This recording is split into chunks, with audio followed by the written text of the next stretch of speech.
So back to showing you guys how to run wires for your HIDs. Now, my kit came with a positive and negative. I ran the positive right in here, right on the factory bolt. Now, there's my positive. I got a fuse, inline fuse. It's actually a really nice kit. The negative, I ran right behind my relays on the bolt on the rad support, right there. Now, for my ballasts, I think I'm going to put a screw right there and then zip tie all my wires up and out of the way. Now, the kit does have an extra controller right here because I'm running Demon Eyes. So I'm going to be doing the same thing, tucking that out of the way. So they're hooked up to my headlights already, quite simple. 2 plugs. To get to the passenger side, I ran it underneath of my front shield. So go to the passenger side and it's tucked right beside my airbox. So I'm going to end up taking my airbox out today or fastening it probably right there as well. That way it's out of the way. I'll zip tie my wires so it can't get caught on the fan or anything. I think right there is a plenty place, which cleans up that whole area. Okay, so we're back here for the install for my HIDs. Now, what I'm doing now is cleaning up my wires. I put my ballast beside my relay set, which is right here.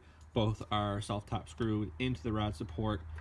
I have the negative wire behind the relay for my on and off, and I have the positive, which I already showed you, down where it says battery plus in the factory spot. Now, so I took my time and I cleaned up the wires that were going to my ballast and to my relay. I left the zip ties on for now, so you can see that I zip tied some stuff. The power wire zip tied to the factory power wire. I'm going to cut all those ends off here in a second. Now, I made sure I took the headlight out and I ran my ballasts a little nicer in behind the rad support. So I'll put the headlight back in so you won't see any of the wires there. And I have a set of wires here, which is for my Bluetooth controller for my Demon Eyes. Now, I'm mounting that up on the fender for a couple different reasons. The biggest reason is to have my Bluetooth set up, it has to touch my phone right off the get-go for the very first time. So I'm going to set it up over the battery when the battery is installed and hide the wires. I'll show you that as well. That's what this is, and this controller, that is for the Demon Eyes. So it's not staying there, it's just out of the way until I get the battery in. So again, you can see nice and neat, zip tied out of the way. You can see the wires here.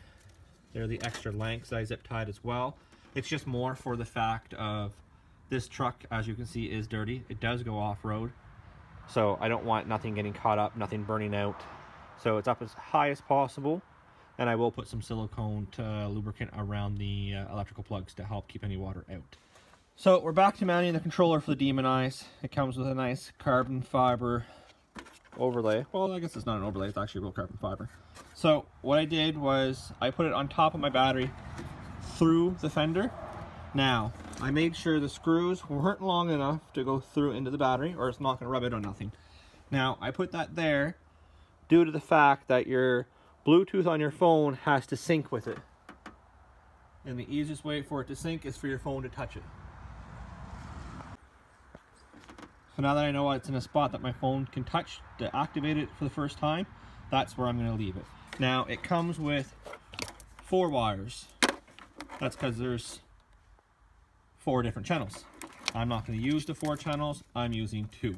So that is the power. Actually, it looks like it's 3 channels. That is the power I'm going to have to hook up afterwards. So there's the 2 channels there, and the one there that's already hooked up. So, pardon me, it's 3 channels. So there's the one there. It's already running to the passenger side for the Demon Eyes, and my Demon Eyes for the driver's side is right here. So I'm going to hook these up. I'm going to hide the wires and come back and show you how it's done. It's just hard doing it with me holding the phone at the same time.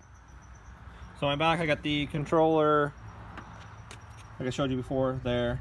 Now I did a ground there because the controller just does 2 wires, a positive and a negative.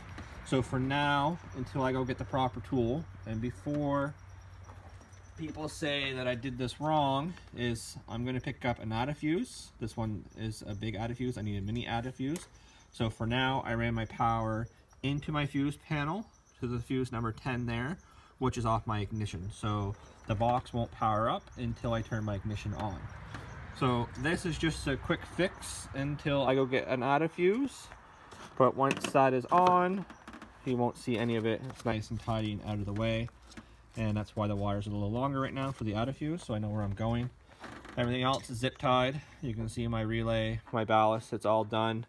Now, you can still see the extra zip ties I put on. I'm about to snip them off, and this is done for the day. So now I got a working Demon Eyes, and my HIDs worked.